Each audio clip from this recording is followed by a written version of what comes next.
That's right. You want to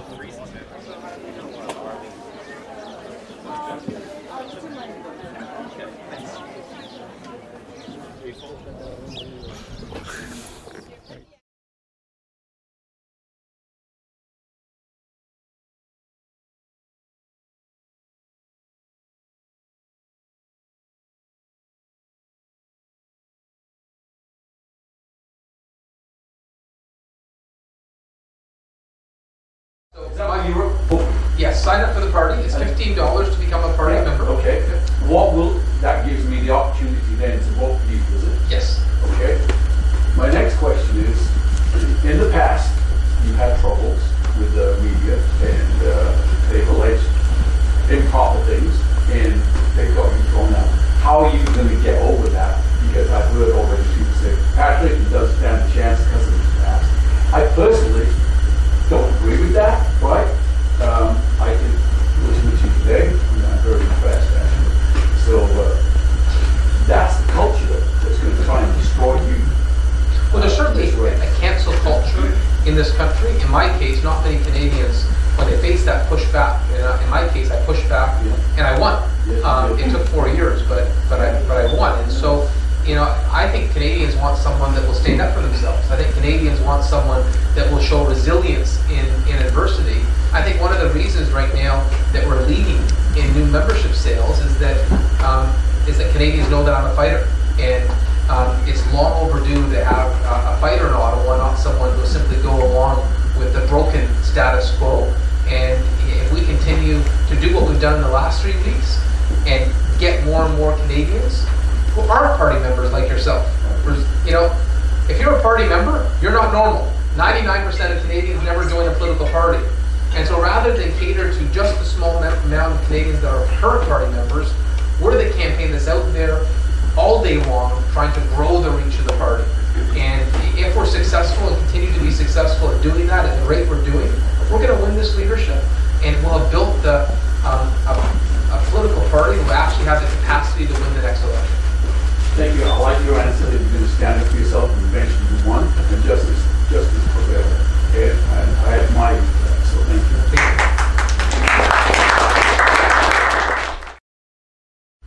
you. In the political party, I have one caveat to that, and that's that there has to be a zero tolerance for hate in our party. If there's any candidate that engages in views that are intolerant to any group of Canadians, then that's not part of an inclusive Conservative party. And so I want to give everyone an opportunity to contribute, but that can't be at the expense of any group of Canadians. And I've clearly shown in my time in public service that when any group of Canadians is attacked, we all need to stand by their side and show that that's how you unite a country. And at different moments in Canadian history, you're going to see hate against different groups. And I believe that a modern Conservative party stands up for every Canadian. And I will challenge everyone who's been involved in this leadership race to join me on that approach after the leadership. And I hope that everyone would be open to taking that approach.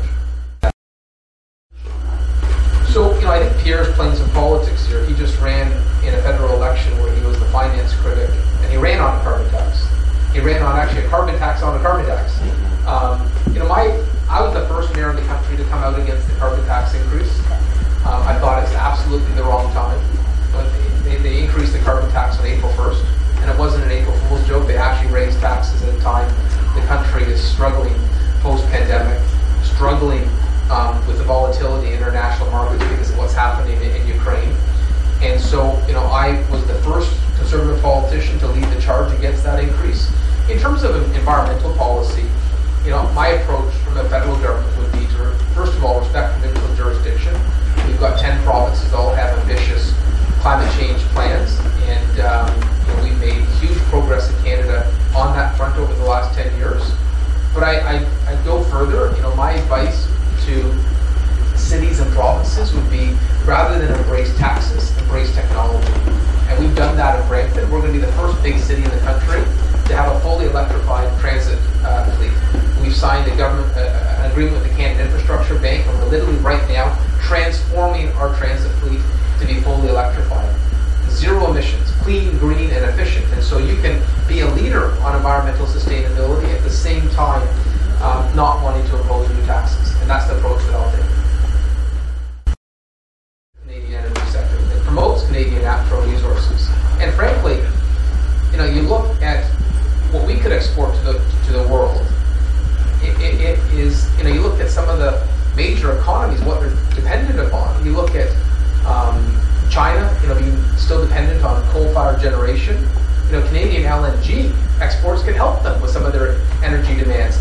Clean, ethical Canadian natural resources could be a benefit to a world trying to transition to more environmental sustainability. And so you need to look at it in the totality of the picture, that many of the energy forms and natural resources that major economies are dependent on don't have the same environmental sustainability that Canadian natural resources do. And so I think the goal of the Prime Minister would be, how can we be of service to the broader global community? How can we make sure that we can actually export Canadian energy? Because everything this government has done has suffocated our ability to export Canadian natural resources. And it's frustrating that I can't be a wealth generator here in Ontario for Canadian energy, but it's even more frustrating that we can't, provide this support to allies across the world. And that's why earlier today I mentioned the example of Germany.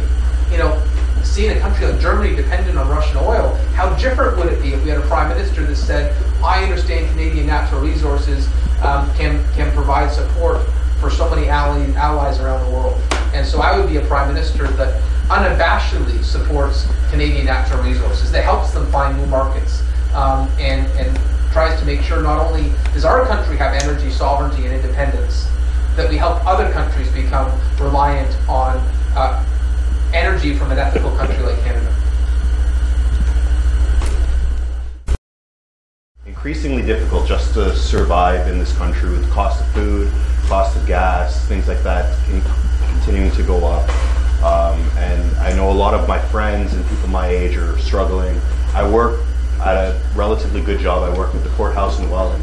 And a lot of people my age aren't quite as fortunate and are finding it really difficult at this point in time to transition in their life and buy a house and sort of get started with their future. And what sort of action and plans would you put in place to try and prevent this sort of slope that we're on right now that seems like it's getting worse every day, right? Well, I think the starting point is no new taxes. No new taxes, and that's an attitude that the government doesn't have right now. Every time they introduce a budget, it's what new tax is going to hit us now. The starting point is the government needs to manage prudently our finances. The chaos we're seeing in a government that just prints money is contributing to the inflationary pressures. The new taxes are contributing to the inflationary pressures. But I'd also say government intrusion and intervention in the economy also contributes to escalating prices. The marketplace is a beautiful thing. Competition is a beautiful thing for consumers. And when government interferes and suffocates competition, it damages our ability to have affordability. So you mentioned the case of the housing market. 30 years ago, to get approvals for building new homes might have taken a few months. Now we're seeing the approval process could be 5 to 7 years. Government at every level, there's too much of a regulatory burden. It is too slow. Government is not agile. And so in my community, in Brampton, every time there's a new house that comes on the market, there's 10 people that want to buy it.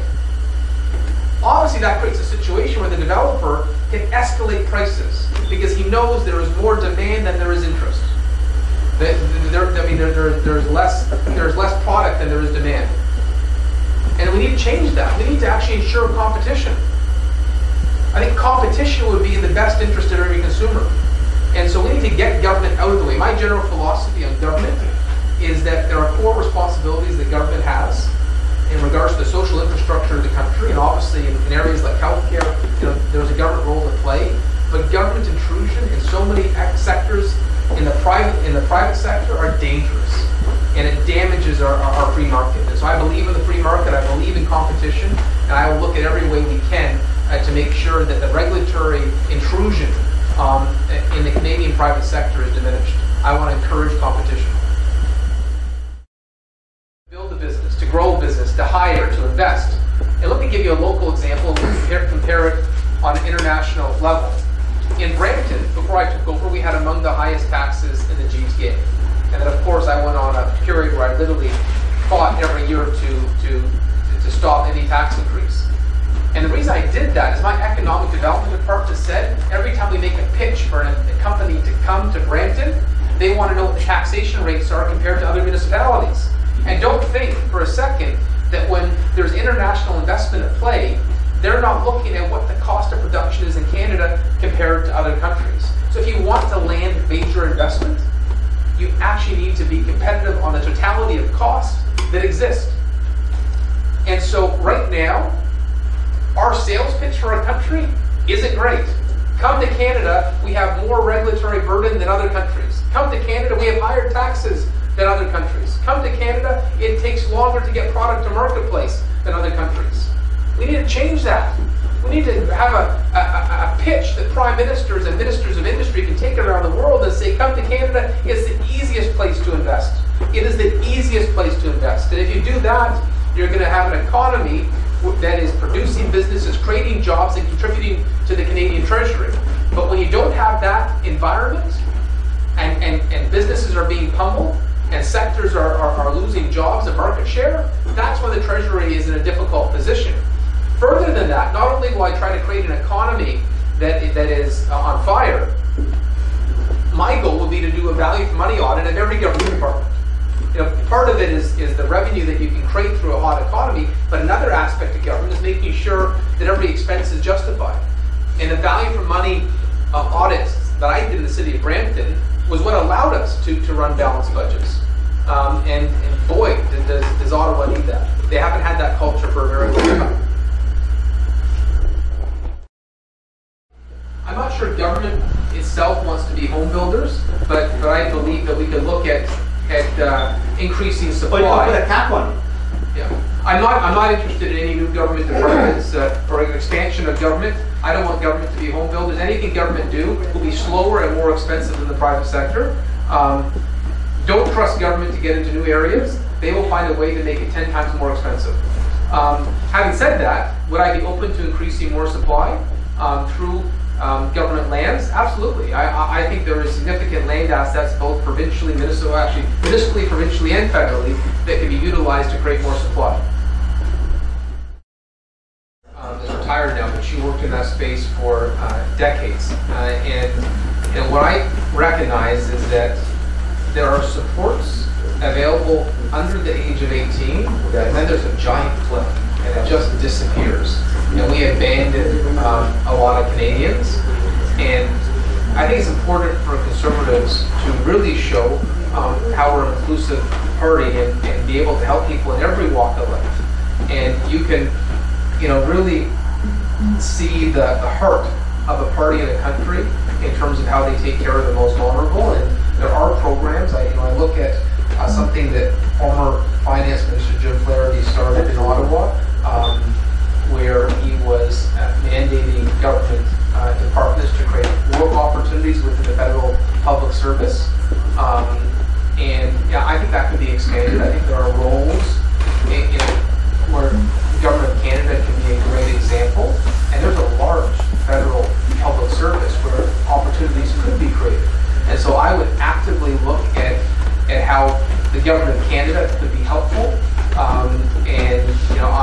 I understand that cliff exists, that supports disappear. A lot of those supports are provincial, but I believe there's areas for federal contribution.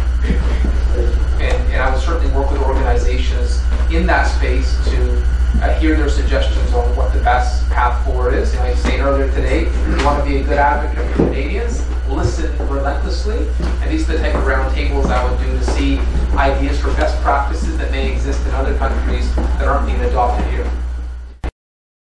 A loophole in our criminal justice system. We're at a point now, because the government hasn't invested in our capacity, where literally, like in Brampton, you've got court cases that are supposed to be in Brampton that have to be shipped out to other municipalities. And I know there's a bunch of cases that are happening, Kitchener-Waterloo. The capacity isn't there. And so whether it's appointing new judges, building new courtrooms, the capacity isn't there. And it's got to a point where there's been some egregious crimes that have simply been thrown out because of delay. There's a judicial precedent that says if it takes a certain period of time to get to trial and that time is expired, they throw the case out. And so literally that's happening every month, where there are people who have committed an egregious crime against our community, and because the government hasn't invested in proper judicial capacity, they're off. Get out of jail card. And so there are literally a litany of like 25 different examples I can speak of where there are loopholes in our justice system and the government is asleep at the switch. Let me share another one. You know, right now, 90% of the guns seized in crimes in the GTA are smuggled. So illegal weapons that are smuggled from south of the border. So the first question has to be, how are weapons getting across the border? How have we not secured our border to the point that we can't stop illegal guns from entering our country? Law enforcement has told me gangs have become more sophisticated in the technology they use, but we can't get federal government support to combat it. So one example is, they've noticed that gangs are right now finding innocent cross-border shoppers. So imagine you're going across the border to go shopping, and what they do is they put a compartment underneath the car where there'll be some weapons and a GPS device. The innocent cross-border shopper, you know, a hockey dad or a soccer mom, they'll come back to their home in Canada, they'll park the car, and at 3 in the morning, that gang will come to their property, take the compartment off, and you never realize that you were innocently smuggling weapons.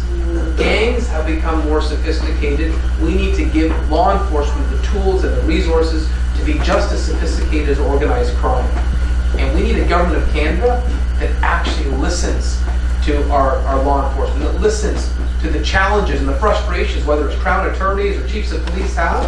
And this is just not an area of interest for the current federal government. Literally, I would write them letters, the public safety letters about giant loopholes, whether it's dangerous offenders or bail reform or the smuggling of weapons. You wouldn't even get a response back. This is not an area of interest for Justin Trudeau, and it's one of the many reasons that we need to have a conservative government that has a much more balanced approach. Trudeau ran on a campaign to legalize cannabis, and it was successful. Since that point, that vote happened in the House of Commons, and all the political parties have said they're not going to revisit the issue.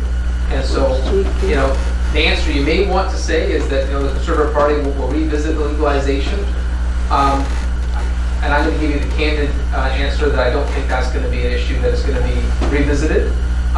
You know, frankly, a lot of the chiefs of police have told me that I've spoken on this topic, that as much as they don't support the substance, and it's not a substance I've ever used or support, you take it out of criminal organizations, then it's no longer a revenue tool for criminal organizations.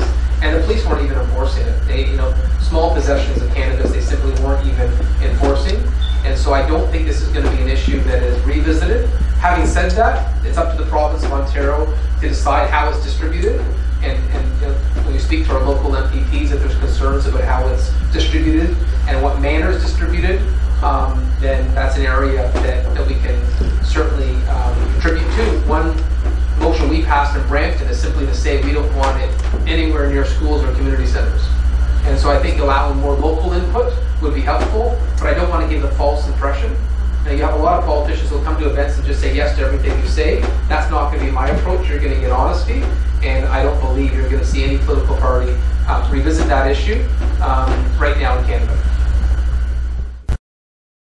But in terms of jobs, I want to get government out of the way. I want to create an economy with less tax, less red tape, and I also want to create a focus on the jobs of tomorrow. So let me speak to that. You know, when I grew up, you watched movies at home. You have VHS, right? And then it was DVDs, and now you just watch. If you want to watch a movie, it's on Netflix on your TV. Imagine you were a company that manufactured VHS tapes. There'd be no jobs left, right? Government needs to adapt. In Brampton, we doubled down on a cybersecurity center, 770 associated jobs with that. Why? Because cybersecurity is a growth industry for jobs. You know, my late friend Bill Davis taught me focus on the jobs of tomorrow. Focus on the jobs of tomorrow, whether it's electrifying auto plants to make sure we're adapting to a changing auto sector, whether it's looking at any sector in the technological space, innovation space. We need to adapt to the jobs of tomorrow and to create an environment in where Canada is the easiest place to invest in those sectors. We need to double down on the jobs of tomorrow. And I think there's incredible opportunity for that. We did another example of locally how we tried to entice that. We actually changed our development charges bylaw for the tech space, where we eliminated development charges in a space like space robotics. So now we have MDA that just announced their major expansion in Canada. 800 jobs, 800 rocket science jobs doing the space robotics on the International Space Station in my community in Brampton. But I also made it the easiest place for them to make that investment. Because if they're going to choose to go somewhere in Canada, I need to make sure that there's no financial barrier. So I'm proud we landed MDA's expansion, but I had to make the financial case that it was more affordable for them to do it in Brampton. And it's the same thing on a national level. We need to make sure those jobs we desire, we create a Canadian advantage for those sectors to exist here. And I created a Brampton advantage for the space sector to locate in my community, but we need to do that in every single sector where there is a growth of employment. And that's how you create jobs for young people, by doubling down on the jobs of tomorrow. And in terms of immigration fraud, I'm a big believer in our immigration system. I think we have a massive skill shortage that immigration can help with. We have 30,000 construction jobs that we can't fill right now. We've got gaps in the logistics sector. In terms of fraud, obviously Canada needs to root that out. I don't want a few bad actors diminishing the integrity of a system that has been wonderful for our country. And so, where there is fraud, it needs to be held accountable with the full implications of that misconduct. But it comes down to the basic premise that we can't allow a few bad actors to diminish the beauty of a system that has been so great for our country. So thank you so much, Marlene.